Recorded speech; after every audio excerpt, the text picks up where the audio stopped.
같이 보겠습니다. 창세기 26장 1절부터 7절까지.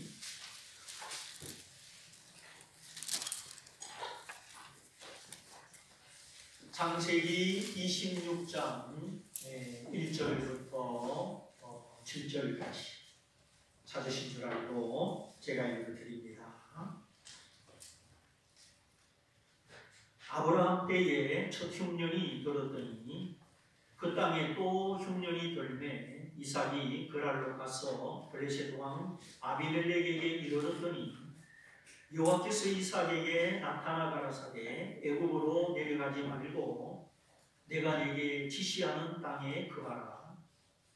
이 땅에 유하면 내가 너와 함께 있어 내게 복을 주고 내가 이 모든 땅을 너와 내 자손에게 주리라. 내가 내 아비 아브라함에게 맹세한 것을 이루어 내 자손을 하늘의 별과 같이 번성케 하며 이 모든 땅을 내 자손에게 주리니 내 자손을 인하여 천하 만민이 복을 받으리라.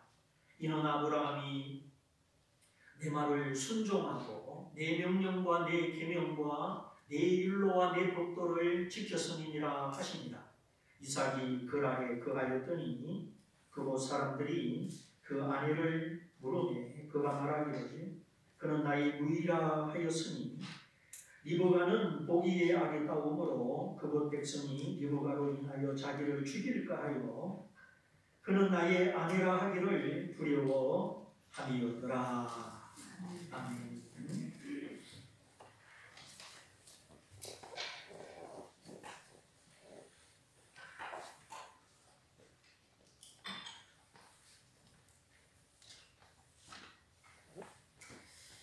네, 오늘 우리의 인생의 걸음, 발걸음을 인도하시는 하나님과 함께 순종의 길을 걸어가자, 이런 주제로 말씀을 드립니다. 말이나 노새는 길들여져야 하고 온순함을 배워야 하지요. 주인에게 사랑받고 쓸모있는 존재가 되기 위해서 거친 성격을 그리고 온순하게 온유하여져가는 과정이 필요합니다. 자동차도 익숙해지는 시간이 있고 공부도 무기를 손에 잡는 것도 익숙해지는 시간이 있습니다. 어떤 일이든지 눈을 감고도 할 수 있는 익숙함이 주어지고 내 것이 되면 그때부터 효용 가치가 나타나게 됩니다.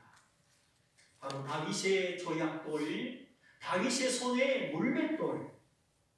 남들이 보기에 아무것도 아니었고 적장 골리앗이 보기에는 눈에 띄지도 않고 두렵지도 않는 무기였습니다. 골리앗은 거인이요 갑옷을 입고 배털채 같은 큰 창을 잡았지요. 골리앗이 다윗을 보기에는 너무나 가소롭고 네가 동네 강아지를 잡으러 온 것처럼 막대기를 들고 나왔느냐, 아주 우스운 상대로 여겼습니다. 그러나 다윗에게는 하나님을 믿는 믿음과 하나님의 이름을 거룩하게 여기는 의문이 있었습니다. 하나님의 이름을 아는 사람에게는 때때로 의문이 일어납니다. 그런데 다윗은 의로운 분노, 의문만 가지고 골리앗을 상대한 것이 아니라 자신에게 익숙한 무기, 물맷돌이 있었습니다.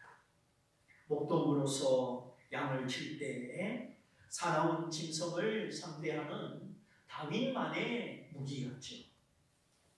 빙빙 돌려서 탄력이 붙었을 때 던지는 그 물맷돌, 조약돌입니다.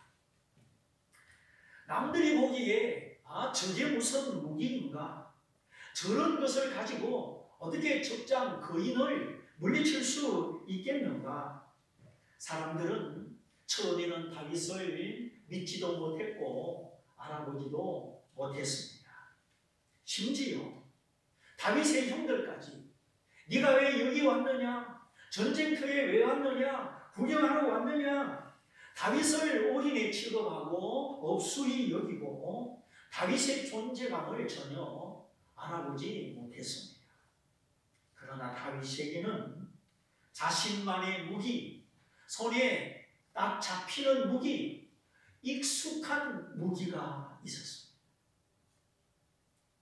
다윗의 무기는 적중하였고 골리앗의 이마에 저약돌이 박히고 골리앗이 쓰러지니 전세는 역전되고 말았습니다.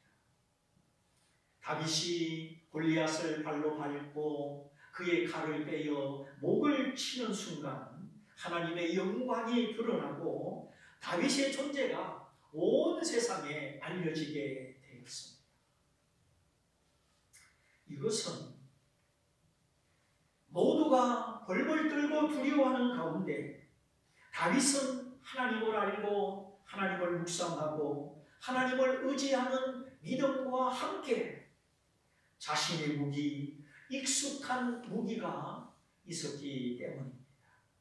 자, 그러면 우리 그리스도인들의 무기는 무엇입니까?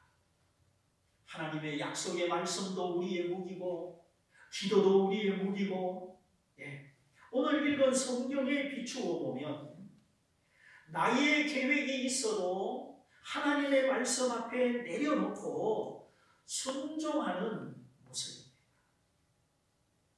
자, 우리의 순종이 어떻게 우리의 인생을 승리로 인도하는 무기가 되느냐? 하나님이 나의 길을 교전하시고 하나님이 나의 길을 가장 좋은 곳으로 인도하시기 때문입니다. 자, 설계도를 그렸는데 그 도면을 따라 집을 지으려고 하는데 이 설계도를 버리고 이렇게 지으시오 하면 순순히 따를 사람이 몇이나 있겠습니까? 일평생에 한 번, 두 번 아니면 한 번 짓는 그 집을 위해서, 내 집을 위해서 얼마나 생각하고 다듬고 최종 도면을 만들었겠습니까?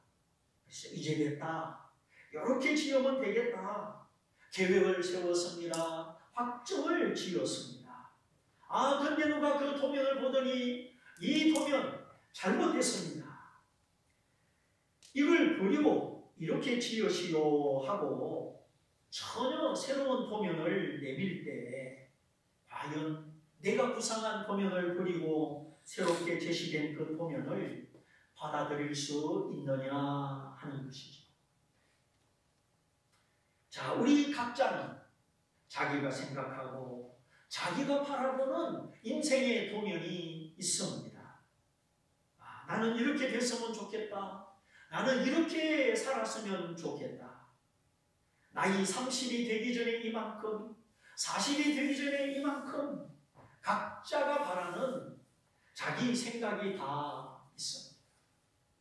그런데 하나님이 나를 보시고 얘야 아니다, 너의 계획, 너의 인생의 도면이 잘못됐다, 육체와 허영과 사치 그걸 버리고 나를 따르라, 이렇게 살아라. 하나님이 찾아오셔서 새로운 도면을 주실 때 여기에 순종하고 여기에 온유하여 지는 것, 이것이 순종이고 오늘 성경이 보여주는 내용입니다. 물론 하나님은 나의 개성과 나의 특기, 이 모든 걸 바꾸려는 것은 아닙니다. 나의 특기, 나의 재능, 나의 성격을 허락하신 분은 하나님이십니다. 하나님은 우리 각 사람을 다 다르게 만드셨죠.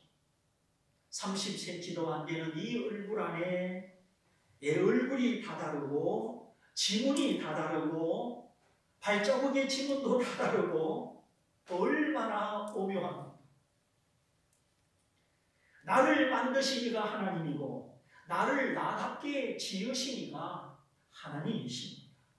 그러므로 하나님은 나의 개성, 나의 특기, 나의 성격을 존중하시고 인정해 주시는 분이십니다.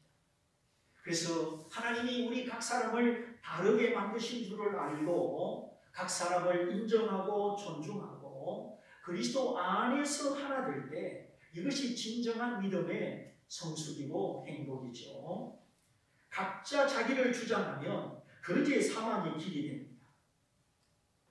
다만 하나님을 믿지 않고 하나님과 상관없이 내 마음대로 살아가느냐, 하나님을 알고 믿고 하나님과의 관계 속에 하나님과 동행하느냐, 이것이 중요한 것이죠.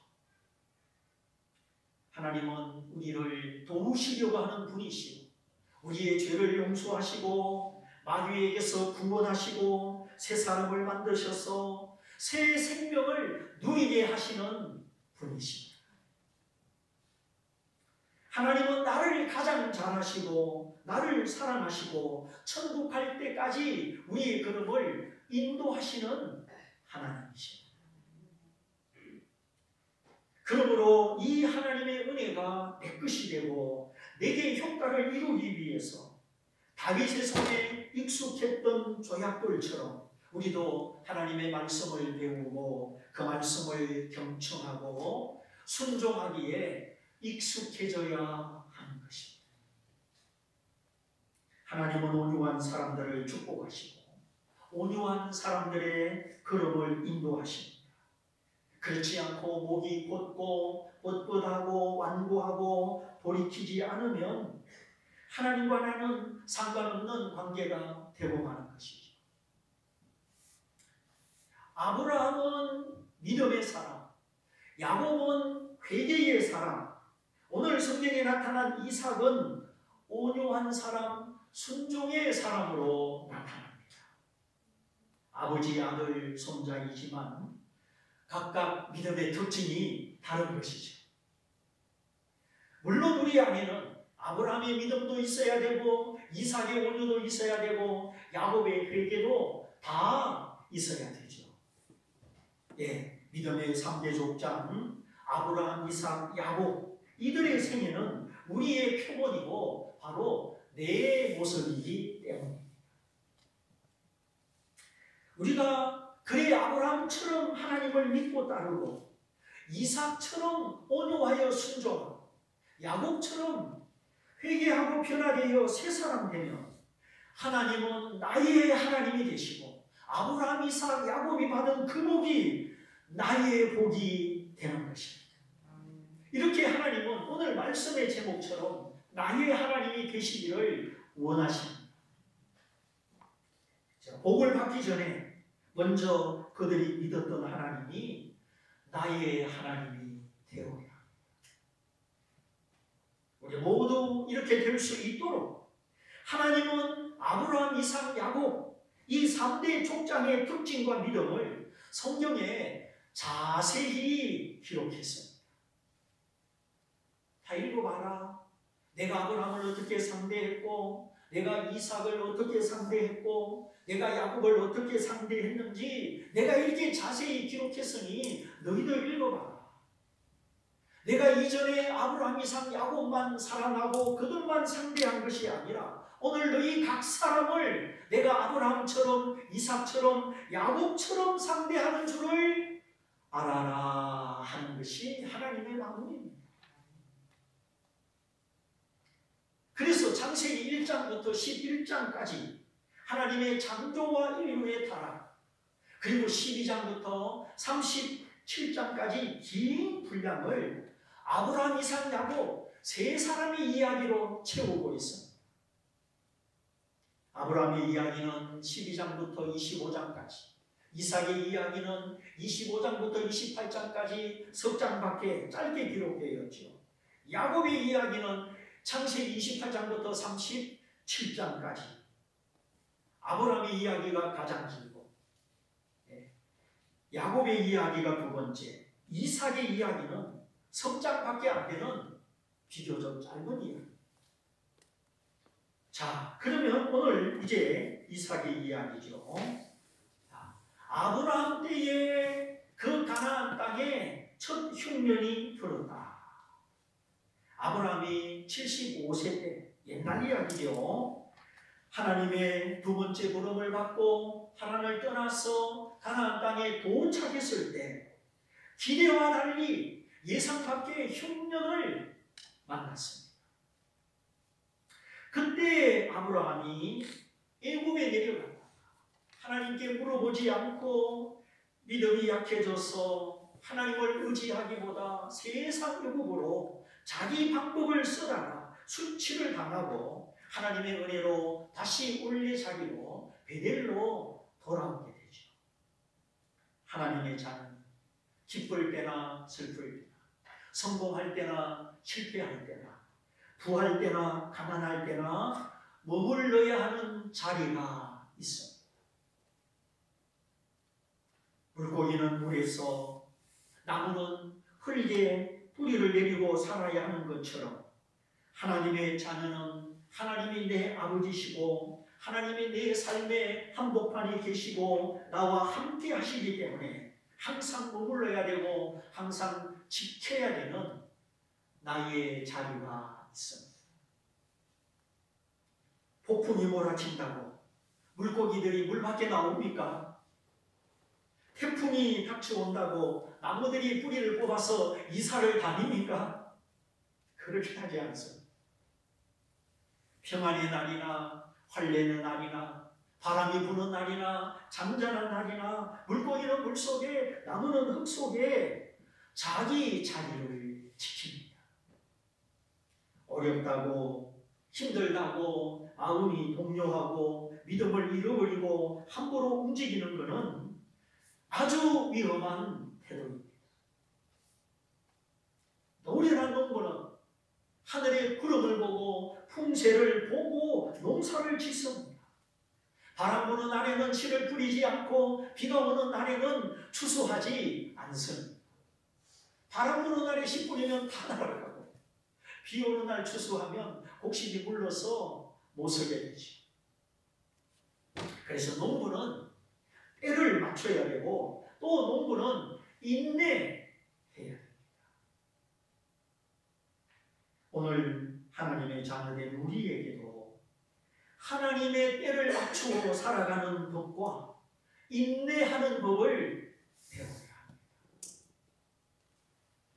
하나님과 내가 믿음, 소망, 사랑 안에 익숙한 관계가 되기까지 우리는 다듬어져야 하고 만들어져야 합니다. 내 모든 삶을 하나님의 눈으로 보고 하나님이 함께 하신다는 믿음으로 받아들일 만큼 이제 하나님과 나는 익숙한 관계가, 친밀한 관계가 되어야 하는 것입니다. 그러면 실수를 적게 하고 하나님의 인도하심 속에 살아가죠. 그렇게 되려면 쉽게 요동하지 말아야 되고 잠잠히 하나님을 바라보고 하나님을 기다리는 믿음의 내공이 필요합니다. 그러나 우리가 함부로 움직이는 것은 그 믿음이 연약하기 때문이죠. 자, 동물의 세계를 보십시오. 겁이 많고 몸집이 작은 동물들은 조그만 소리에도 귀를 쫑긋 기울이고 그저 도망가기가 바쁩니다. 그 미어캣이라는 요거만한 그 동물 그냥 빨딱이도 써가지고 고개를 보고는 냅다 도망가죠. 그러나 사자는 어떤 소리, 어떤 상황에도 놀라지 않습니다. 아주 여유롭고 늠름한 자태를 지키는 것이죠. 사자의 눈동자, 사자의 몸짓 속에는 두려움이 없습니다. 그런데 실상 우리는 연약하고 두려움이 많습니다. 토끼같이 심장이 뛰고 눈이 빨갛게 되고 무슨 일이 생기면 어찌할 줄을 모릅니다. 이런 우리를 하나님은 사랑하시고 우리를 단련시켜 주시고 그래도 내 믿음이 이만하도록 내 양심 지키고 내 인격이 주님을 더 사모할 수 있도록 하나님은 우리 각자를 이만큼 만들어 주셨습니다. 우리 하나님께 감사의 박수합니다. 지금까지 나를 포기하지 않으시는 하나님, 일마다 때마다 간섭하시고 내가 여기 있다, 너는 내 손을 붙잡아라. 내가 가야 할 길을 인도해 주시는 하나님이십니다. 오늘 말씀을 보면 이삭은 흉년, 아주 비가 오지 않아 먹을 것이 없는 기근이라고 하는 위기를 만났습니다. 오늘 우리도 마찬가지. 처음에는 코로나19 전염병이 문제가 됐지만 이제는 그 여파로 경제가 문제가 되고 있습니다. 아브라함이 75세 때 겪었던 그 흉년, 약 100년이 지난 후에 그의 아들 이삭도 똑같은 흉년의 위기를 당면하였습니다. 우리도 마찬가지. 우리는 일생일대 한 번 아니면 두 번 인생의 큰 위기를 맞이합니다. 마치 한여름에 태풍이 찾아오듯이 인생의 태풍을 지나갑니다. 창문이 부서지고 집이 흔들리고 가로수가 부리채 꼽히고 정전사태가 일어나고 감전사고가 생기고 예상치 못한 일들이 일어납니다. 왜 이런 일들이 일어날까요? 왜 각 사람마다 환난을 당하고 고통을 당하고 인생의 위기, 인생의 태풍이 찾아올까요? 이것은 하나님을 찾으라. 너 자신을 내려놓고 하나님을 만나라. 하나님과 너의 관계가 비상적인 관계가 아니라 진실하고 인격적인 관계를 이루어라 하는 것입니다. 그리하면 나는 너의 하나님이 되고 너는 내 사랑과 나의 보호를 받는 내 백성이 될 것이다. 하나님은 우리가 스스로 인생의 주인이 되고 스스로 왕이 되는 것을 좋아하지 않습니다. 하나님 없이 하나님과의 관계가 끊어진 채로 우리 스스로 인생의 주인이 되고 스스로 인생의 왕이 되면 그 결국은 멸망이요 사망이기 때문입니다. 마귀는 나보다 똑똑하고 나보다 더 강하지요. 나를 위로해 주는 척, 축복해 주는 척, 그러다가 교만한 마음을 심어주고 거만한 마음을 심어주고 결국 패망과 멸망으로 인도합니다. 하나님만 우리를 인도하시는 게 아닙니다. 마귀도 우리를 사망으로 인도합니다. 우리 주변에 보호받지 못하고 사랑받지 못하고 하나님을 멀리하다가 사탄의 길을 따라가다가 잘 되는 것 같다가 패하고 망하는 사람들이 얼마나 많습니까? 저 사람 같으면 성성창구하는 저 사람 같으면 실패가 없겠다. 근데 웬걸? 병원이 왜 있습니까? 교도소가 왜 있습니까? 분노와 실망, 복수심 속에 스스로 마음의 감옥에 갇히는 일들이 왜 있습니까? 배신하고 배신당하고 인간관계가 다 부서집니다. 병원 신세 지든지 교도소 신세 지든지 아니면 스스로 마음의 감옥에 갇혀서 인생을 패망으로 끝냅니다. 이것이 하나님을 떠나 스스로 주인되고 스스로 왕이 된 사람들의 모습입니다. 그래 하나님이 택하시고 하나님이 사랑하시는 자는 하나님의 목적과 큰 의미 속에 인생의 태풍을 맞이합니다.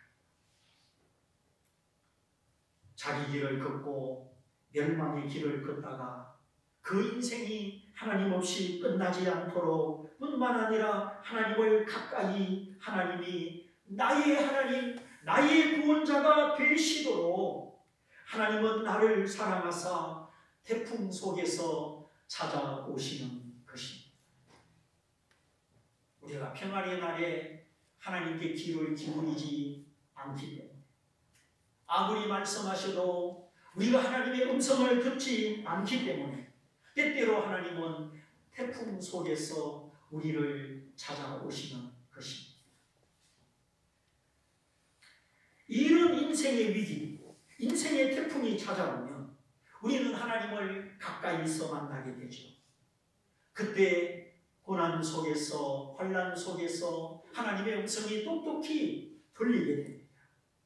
그리하여 하나님의 가르침을 순종할 때 위기를 통하여 내가 새 사람 되고 새 인생을 살게 되는 것이에요. 오늘 하나님은 나의 하나님이 되기를 원하십니다.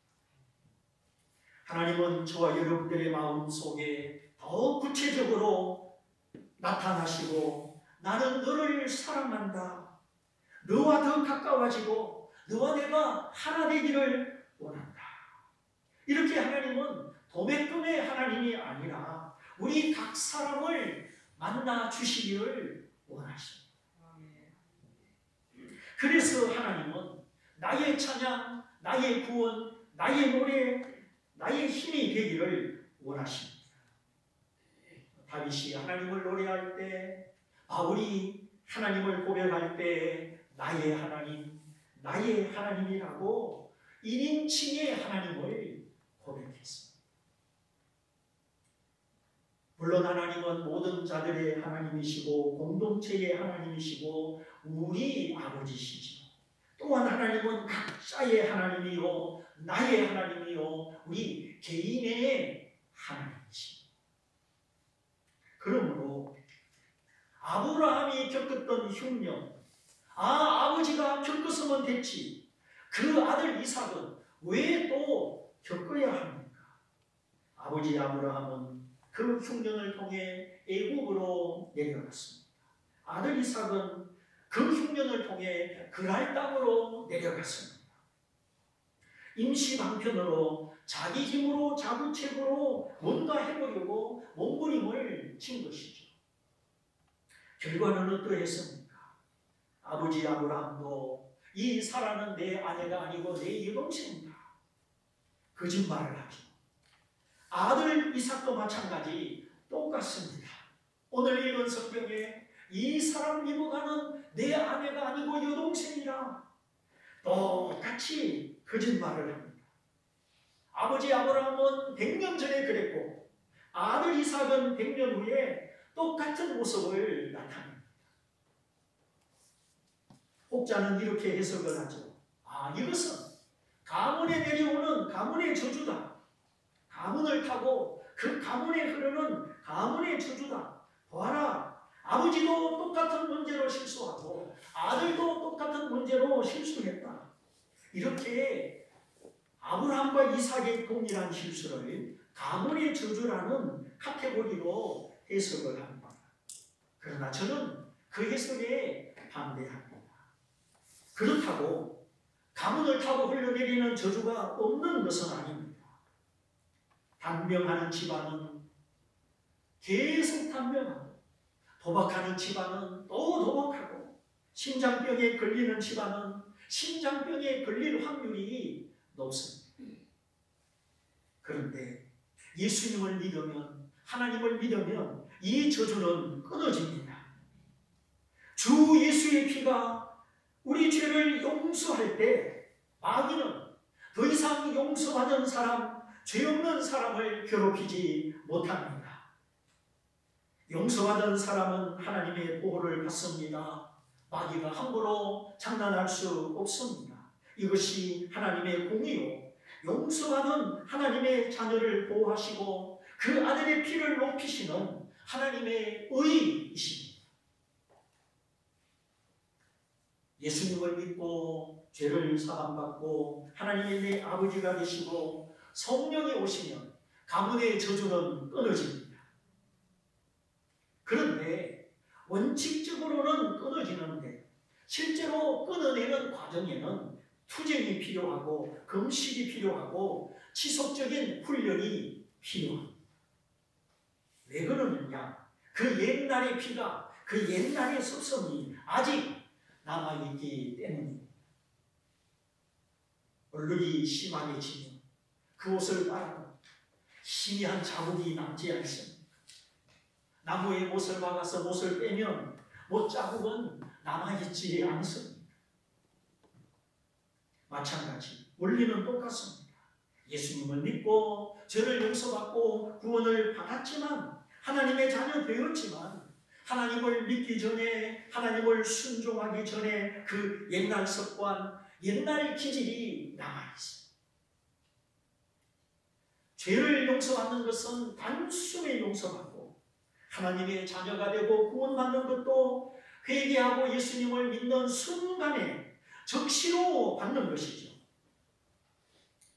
예수님과 함께 십자가에 달린 우편강도, 주여 당신의 나라가 임할 때에 나를 기억하여 주옵소서. 강도짓을 하다가 예수님 옆에 십자가 형틀에 매달린 이 사람이 살아있을 때, 젊었을 때 하나님을 믿지 않고 하나님께 항복하지 않고 자기 마음대로 살았죠.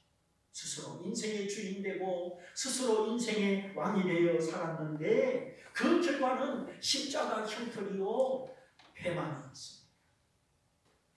온몸에 피가 쏟아지고 정신이 희미하고 이제 죽음을 마주보고 있습니다.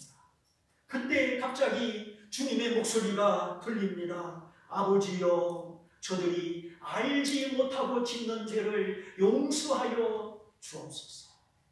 용서하여 주옵소서.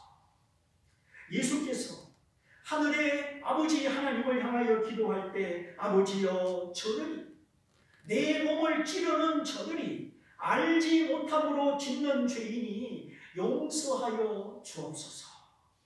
주님을 욕하고 비방하고 주님을 고소하고 십자가에 매단 그 사람들을 향하여 내가 하나님의 아들이요 메시아인 것을 모르고 죄를 지으니 아버지여 용서하여 주옵소서.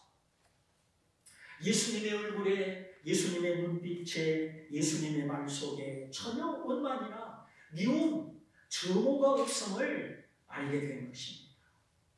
그렇다면 주님께서 자기를 고소하고 찌르는 이 사람들을 용서하신다면 나의 죄도 용서하시겠구나. 나도 용서받을 수 있는 길이 있구나 깨닫고 용기를 내어 주님을 향하여 고백하는 것입니다. 주여, 주님이 행하신 모든 일에는 불의가 없고 죄가 없습니다. 주님은 오직 하나님을 위하여 옳은 일만 하셨으니 주는 하나님의 아들이요 구원자이십니다. 이렇게 주님을 주님으로 인정하는 그 말을 하고 그 다음 말, 당신의 나라, 하나님의 나라가 임할 때에 나를 기억하여 주옵소서. 비록 자신의 육체의 생명이 꺼져가고 있지만 이 세상 나라, 죄의 나라가 끝이 아니요 하나님의 나라, 의의 나라, 주 예수의 나라가 있음을 믿고 그 나라가 완성될 때 나를 기억해 달라고 하였습니다. 나도 하나님의 나라의 백성이 되고 나도 그 나라, 그 천국에 들어가고 싶습니다. 그 말이죠. 그러자 주님의 대답, 그 말을 무시하거나 너는 자격 없다 거부하거나 하지 아니하시고 내가 진실로 너에게 말하노니 너가 오늘 나와 함께 낙원에 있으리라. 주님은 그 강도의 죄를 용서하시고 그 영혼을 받아주셔서 오늘, 나중에 아니고 오늘 너가 나와 함께 내가 있는 곳에 낙원에 있으리라. 예, 낙원은 천국은 천국인데 부활하기 전에 천국이죠. 이렇게 용서받고 구원받는 것은 어떤 과정을 통과하는 것이 아닙니다. 시간이 걸리는 것도 아닙니다. 예수님을 믿는 즉시 우리는 용서받고 하나님의 자녀가 된 것입니다. 그러나 이 죄의 유혹, 죄성의 힘, 죄의 속임은 아직도 우리 안에 그 뿌리가, 아담의 본성이 남아있습니다. 이 죄는 호시탐탐 나를 엿보고 나를 타락으로 유도합니다. 우리가 낙심하기를 바라고 환난날이 위기의 날에 믿음을 떠나기를 원합니다.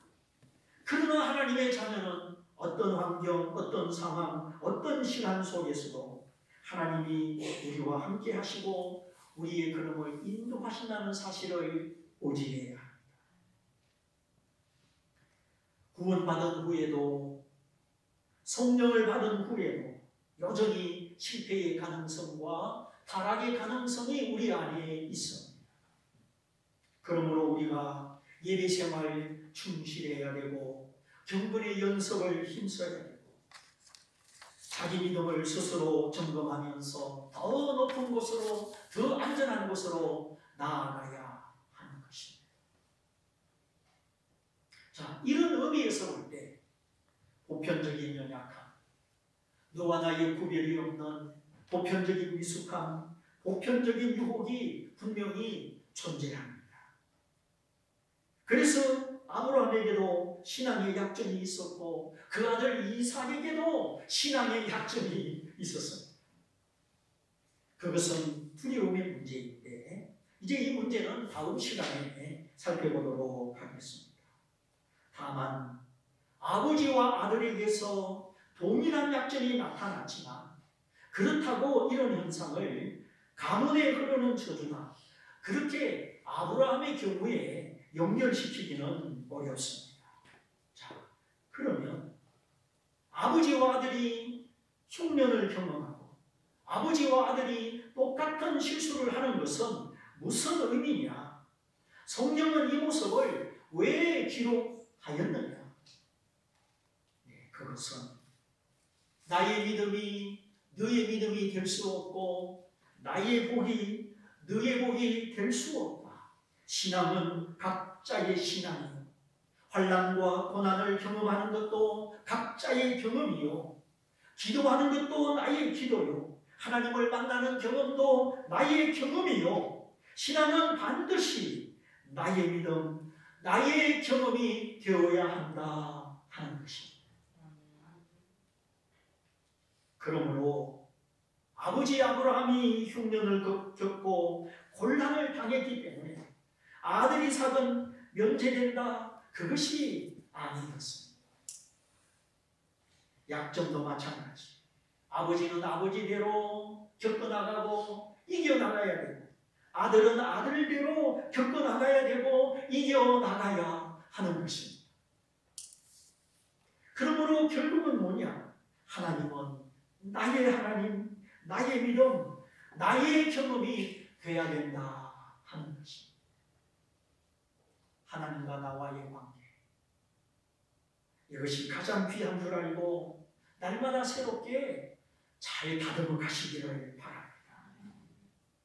물론 우리가 예수 안에서 교회 안에서 형제요 지체요 서로 기도하고 서로 교제합니다. 하나님이 우리 신앙을 성장시키는 방법은 개인이 아니고 교회입니다. 공동체입니다. 우리가 공동체 생활을 잘할 때 믿음이 자라는 것이죠. 그러므로 예배는 함께 모여야 되고 얼굴을 봐야 예배가 되는 것이지 온라인 예배, 집에서 혼자 드리는 예배는 부족함이 많습니다. 비상사태에 어쩔 수 없는 것이지 진짜 예배는 아닙니다.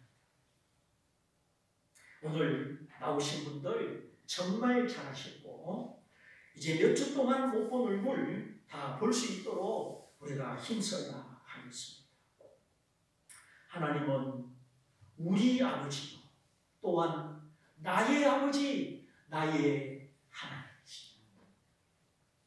자기 믿음 자기가 지키고 자기 생명 자기가 사랑하는 우리 각자의 믿음, 각자의 인내가 필요합니다.